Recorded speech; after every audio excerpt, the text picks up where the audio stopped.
Lesson 5 for October 26 through to November 1, Violating the Spirit of the Law, read by Dr. Percy Harold. Sunday, October 27, People's Grievance. Question, read Nehemiah chapter 5, verses 1 through 5. What is happening here? What are the people crying out against? Nehemiah 5, beginning at verse 1. Now the men and their wives raised a great outcry against their fellow Jews. Some were saying, "We and our sons and daughters are numerous. In order for us to eat and stay alive, we must get grain." Others were saying, "We are mortgaging our fields, our vineyards and our homes to get grain during the famine." Still others were saying, "We have had to borrow money to pay the king's tax on our fields and vineyards. Although we are of the same flesh and blood as our fellow Jews, and though our children are as good as theirs, yet we have to subject our sons and daughters to slavery. Some of our daughters have already been enslaved, but we are powerless because our fields and our vineyards belong to others." The Jewish community seems to be united under Nehemiah's leadership against the outside pressures. But all is not well within the nation that is standing up to persecution and defending itself from foreign assaults. Despite the outward appearance of toughness and cohesive efforts against the enemy, the community is broken inside. The leaders and the rich have been using the poor and underprivileged for their own gain. And the situation has become so bad that the families are crying out for relief. Some families were saying that they did not have any food to feed their children. Some were crying out that because of a famine they had mortgaged their property and now had nothing.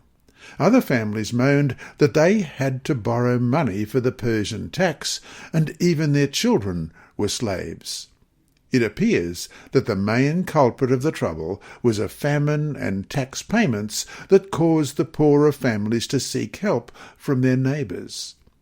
The Persian government required a tax of 350 talents of silver annually from the province of Judah. It says here to see the note on Nehemiah 5, 1-5 in the Andrews Study Bible, page 598. You may need to look that up if you actually have a copy of the Andrews Study Bible. I don't, so I'm going to have to leave it there. I couldn't even find it online for you. If a person couldn't pay the designated portion of the mandatory tax, the family would usually mortgage their property or borrow money first. If, however, they couldn't earn the money the next year, then they had to do something about the debt that they now owed. Usually, debt slavery was the next option. They had already lost their land, and now they had to send someone from the family, usually children, to be in the service of the creditor in order to work off the debt.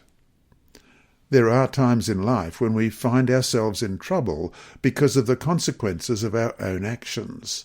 Of course, there also are times when we end up sick or in financial straits through no fault of our own.